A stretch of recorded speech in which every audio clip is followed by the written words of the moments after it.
a really restless night last night. I was a little bit tired today.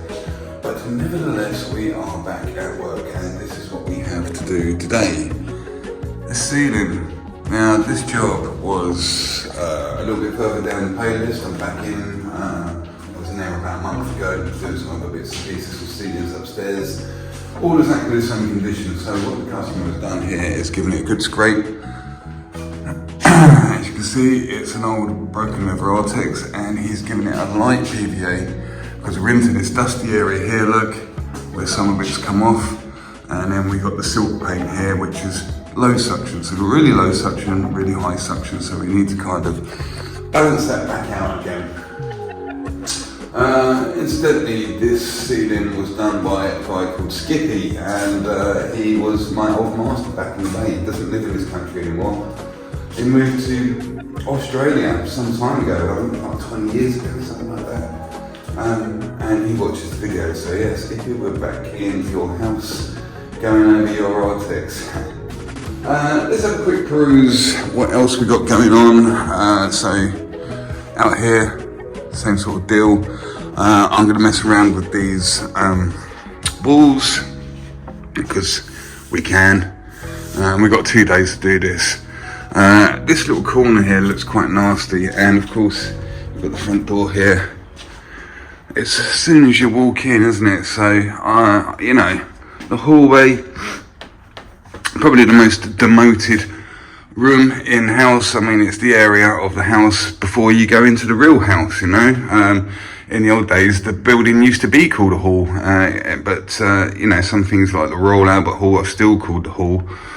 But yeah, the hallway used to be the house, but now it is just the front of the house before you go in the actual house.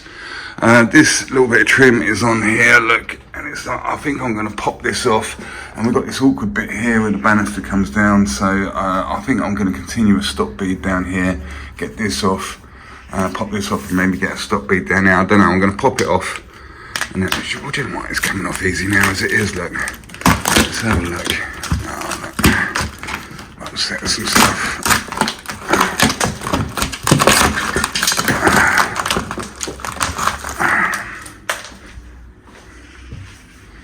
What are we onto here?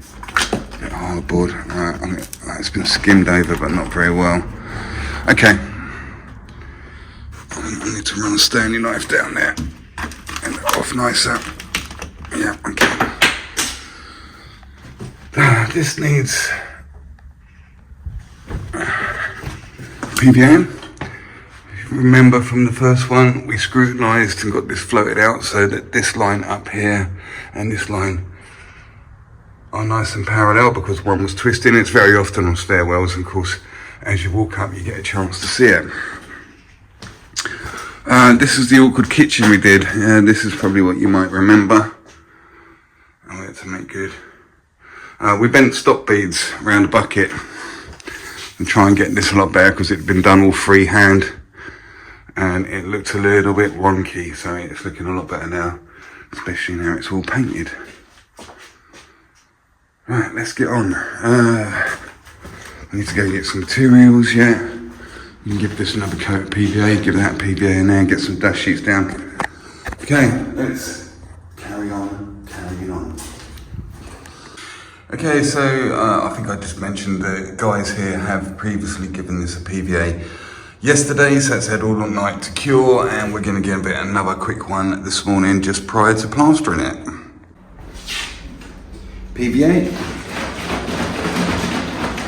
I just put a little bit of water in the tub, put the lid back on, give it a shake, and get that last little bit of PVA out. Okay, we've watered this PVA down quite a bit. Different brands have different viscosities of PVA. Sometimes it's thicker, sometimes it's thinner. As a rule of thumb, generally get it to around kind of like a single cream sort of consistency. You want it thin enough to soak in and not too thick that it creates a skin on top, you know.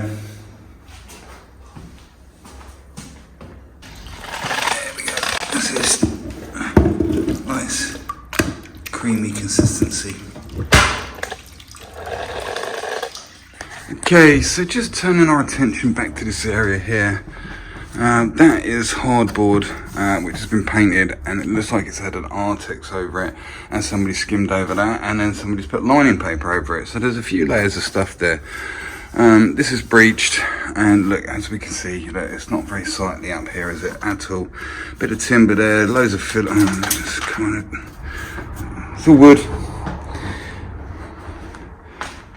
I mean, it's a little area, but this, look, all this build up and stuff, it's a good idea to try and cut this back and get a nice clean. Let's pop this off. I dare say this has probably been lining papered as well.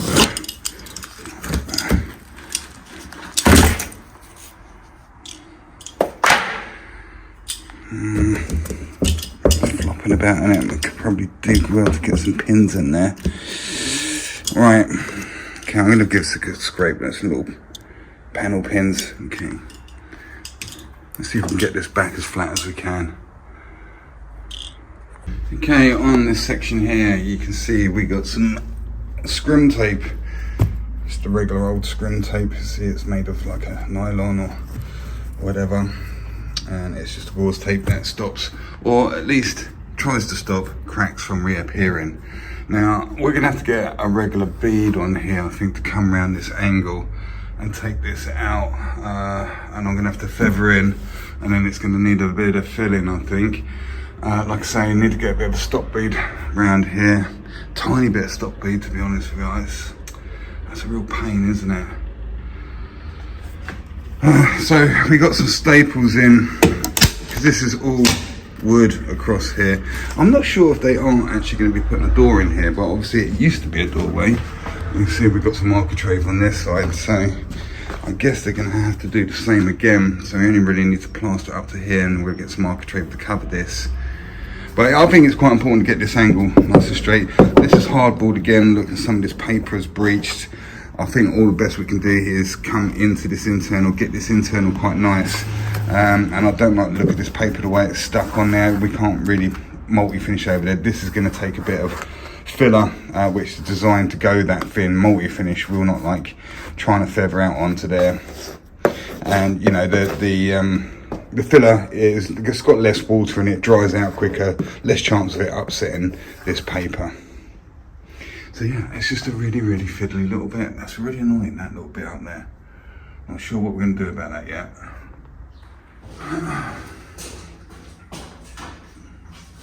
Okay, now that's all done as far as we can get with it. Let's get some PVA going on the ceiling, on that out there, and then whilst that's picking up, we'll shoot off and we'll go and get some materials.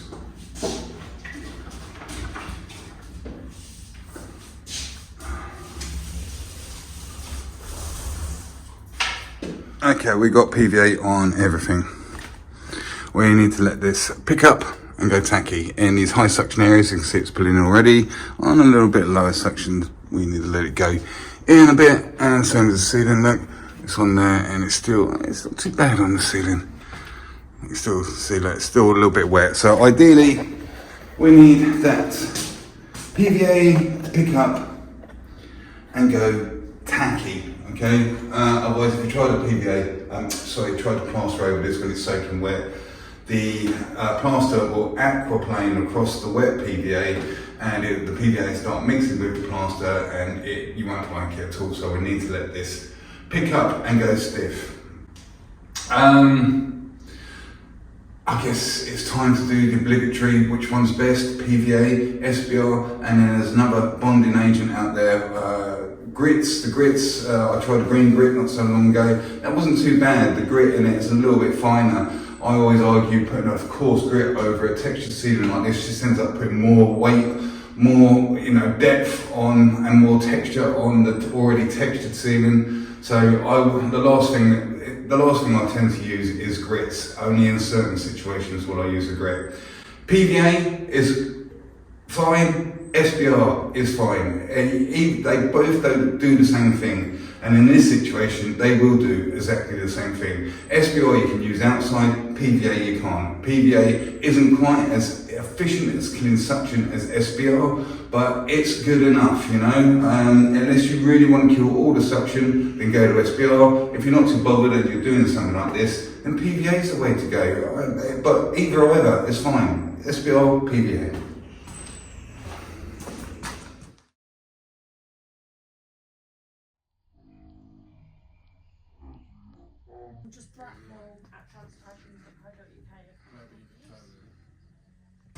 Seems like everybody's going for the extra time in this weather. Just a little word for the wise. Here, where I am, got Travis, is where I'm at the moment, and there's a Wickes just over the road. Now, I tend to go to the Wickes because their plaster's quite cheap. I didn't look how much the plaster was actually. That was £17 or something for 2 bags. So their plaster's cheap, but it's kind of, I've been informed that the plaster there is like a lost leader. They actually make a loss on the plaster. So all the plasterers do go there and get the plaster from there. But what Wickes do is make their money back on the beads. Now, it's something like 23 to 25 quid for 10 beads, a pack of 10 beads over in Wickes. And if you want something single, like a stop bead is like £7 or £8 for 1 bead. So they didn't have the beads I wanted over this, so I've popped over to Travis. And then for 2 beads, that's all I wanted. Exomet thin coat 2.4 is £1 each. That's obviously then with the VAT was at 20p, oh, it's 40p, whatever. Anyway, but the thin coat stop bead. This is the one which would be 7 or 8 quid. Price per unit. She charged me £2.65. That's because I haven't got an account. So £2 1p and £2.65. So the total was £5.59 for 2 beads. It's more than that just for the stop bead over in Wickes. No, look, I was reading that wrong. I was reading that as £1, but that's the amount I bought, look, the quantity. That's only because last time I was in there, mate, he said he'd do them at £1 each plus 20p for the VAT. But yeah, £2 one for a regular bead, £2.65 for the stop bead. So that was 93p of VAT to a total of £5.59. So yeah, because I haven't got an account at Travis, they've charged me £2 for a bead rather than £1.20. Okay, so we are back on the scene, and first thing we're going to do is take this ceiling out, I think. Half decent sized living room. There's probably a good couple of bags in here. Remember, a bag of multi-finish should really be putting on about 10 square meters, but look, it's got the texture on it, and so a lot of the quantity of plaster that we knock up is going to be taken up by the texture. So it is going to be a little bit more than what it says on the bag, because we're going to be going a little bit deeper on it. But when you come to lay down, generally it tends to be, when you put the second coat on, it tends to be half as much as what you knocked up in the first place, but it's going to be quite a bit less, because once we've got the first coat on, got that all flattened on, then we're back to our 1 mil, 2 mil of a tight coat over the top. So the amount we're going to need to lay this down after the first coat is going to be significantly less than half. Right, let's have a look at what we've got going on here. I've got my trowel, which is rather large. It's 20 by 5 and it's carbon steel. I've got quite a large hawk as well, which is 16 inches. I've got my mixer for mixing up the plaster, battery powered DeWalt one. We've filled our bucket approximately halfway up, because I'm on a full bucket. I want to get 2 bags in there. So whatever the amount of water is in there, when you get the plaster to its consistency that it needs to be, it's pretty much going to double in size, okay? We want to be a little bit shy on half full, and I've got a bucket of water here ready to top it up should I need it. I like using these wet brushes. It's 4 inches and it tapers out at the ends. I use it as a bit of a corner trowel because it's so neat on the ends, and of course we're going to have to make a nice job of this coving line as well, so that particular brush is going to come in very handy for that. We got our bucket scoop for scooping out plaster. Right, let's get on and mix up some plaster.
Okay, so that is us all on, and I have that left in the bucket. So I overcooked it by a couple of hogfuls there.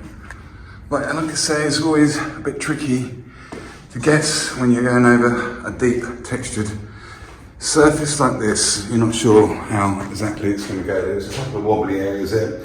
Now, if I was racing against time and money, I probably would be tempted to run a speed skim across this to flatten it all out.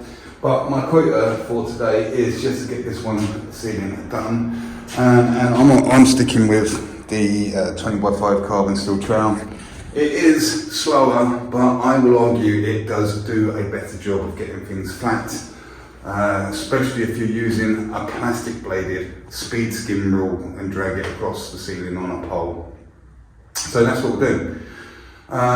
It's probably worth doing it then, because as you can see we've got quite a bit of light coming in behind me and also this way as well. So you do get a chance to see the light cast across the ceiling, and if there are any ripples in there, they probably will show up after it's been painted. So yeah, I'm going to scrutinise on this, and I might see if I can lose the rest of that material in there, flattening out. So let's get on and do that, shall we?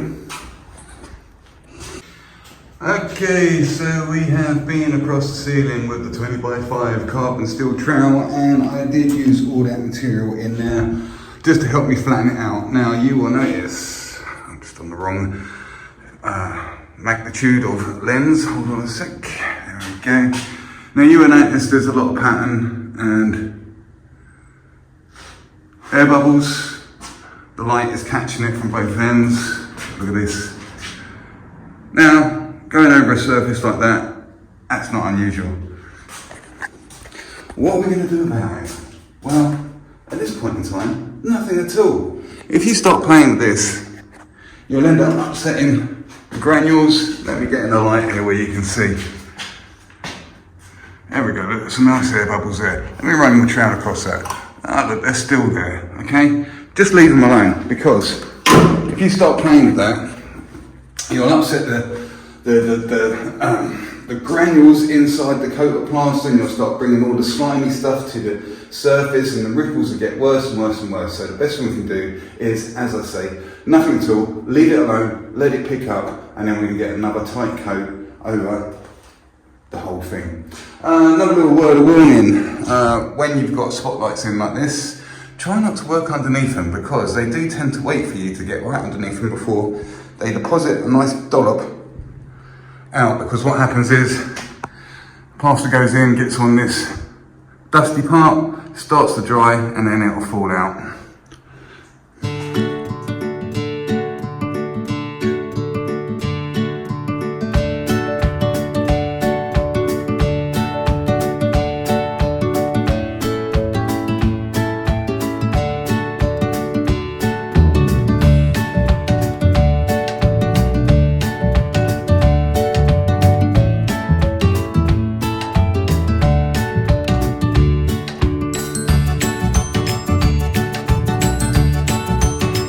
Okay, we're back in the room, and it's picked up quite a bit, although it has gone a little bit sporadically. I think we're probably good to get a second coat on this.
Okay, so the second coat has just gone on, and that's how it has gone on.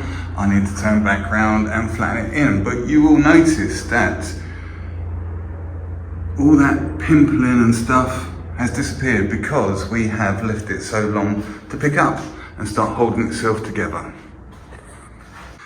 There we go, it's just had its first flatten, just with the 20x5 carbon steel trowel by Marshalltown.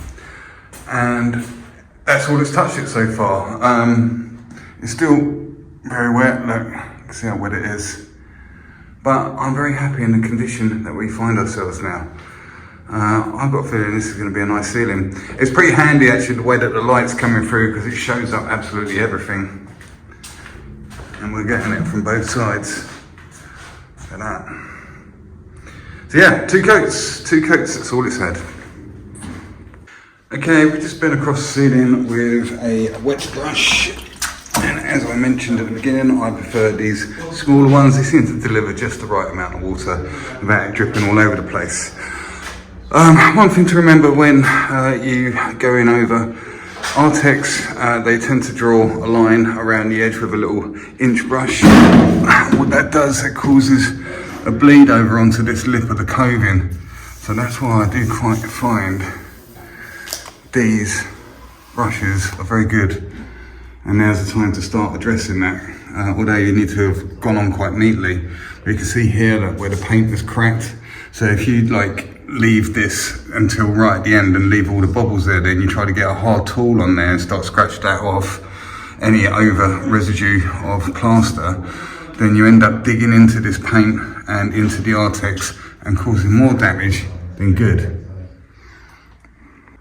Okay, so there's our second visit with the wet brush. Now, look at all these. It's quite handy that the way the light is coming in, because it's really giving us a good demonstration of what's happening to the plaster.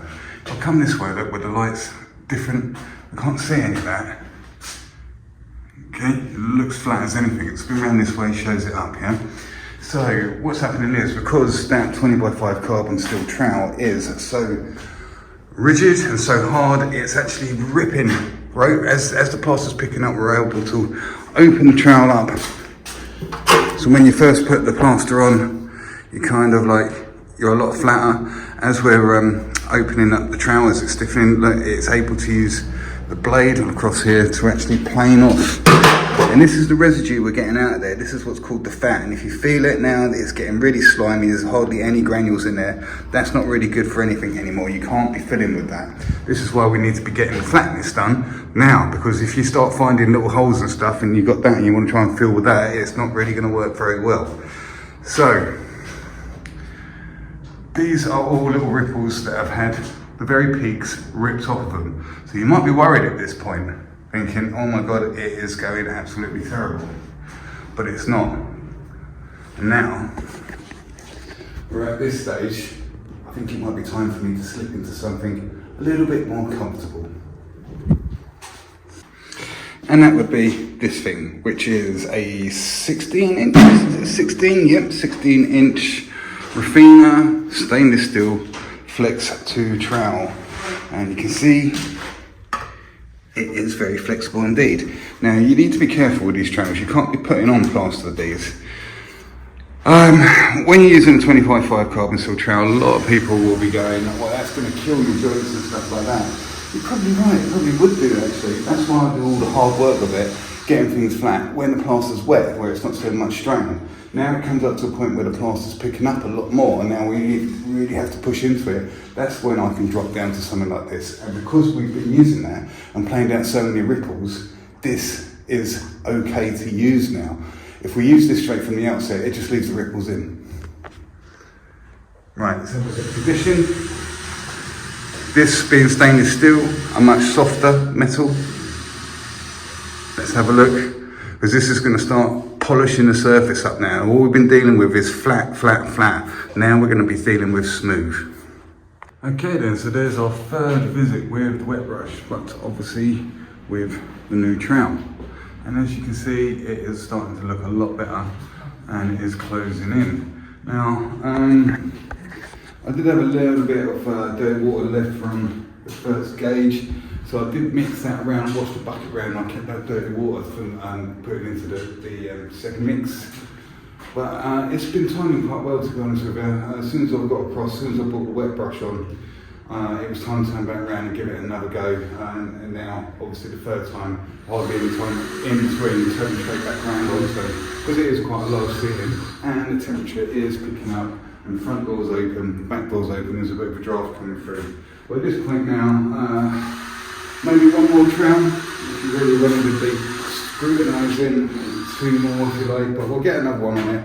I think we need a little bit of time on this because it's still getting quite a substantial amount of fat out of it, and we need that to sort of like reduce right down. That's when you know your ceiling or wall or whatever it is you're doing is done, because that fat, that residue that's coming out is really, really minimal now, and really more like water than anything else. That is our final visit, and it is polished up very nicely indeed. Look at that shine on it. It got quite a bit of shine because we was a little bit late getting on there. Look, and that's pretty much all the residue was getting out of there. Normally I'm on it a little bit more before then, but I think it was just the temperature that sent it off a little bit. But yeah, we are pretty much done as far as this ceiling is concerned. It's certainly not getting any flatter than that, not today. I'm going to come this way, no light, this way, no shine because of the natural light coming through the window.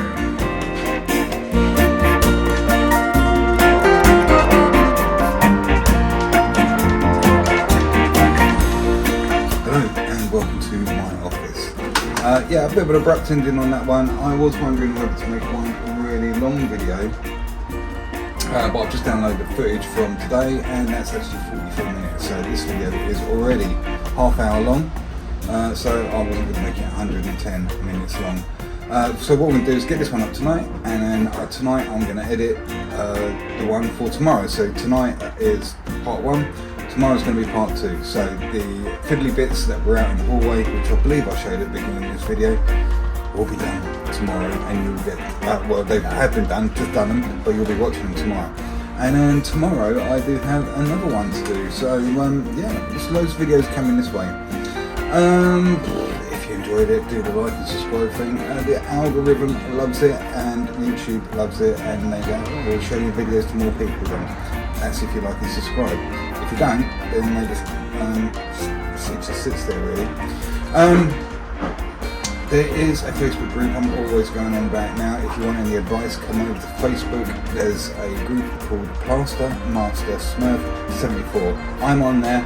There's loads of other plasterers on there now. There's about 700 people on that group, and if you need some advice or help in anything, then please do come over there and post on there, because it's just a little bit easier to communicate on that Facebook group rather than the comment section on YouTube, because I'm quite regularly looking at the comments on my phone, and I have to, it's a bit more clunky, okay, so it's a lot easier for me to talk to you over on Facebook, and it's completely free. I'm not charging any subscriptions or anything like that for extra help or anything. I mean, if you come over to the general chat, it pings up on my phone, and I can probably answer you like some sort of, you know, plastering emergency helpline.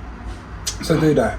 Anyway, I'll wrap this video up, and I'm going to get on with getting tomorrow's video edited tonight. Alright guys, take it easy. See you really, really, really soon.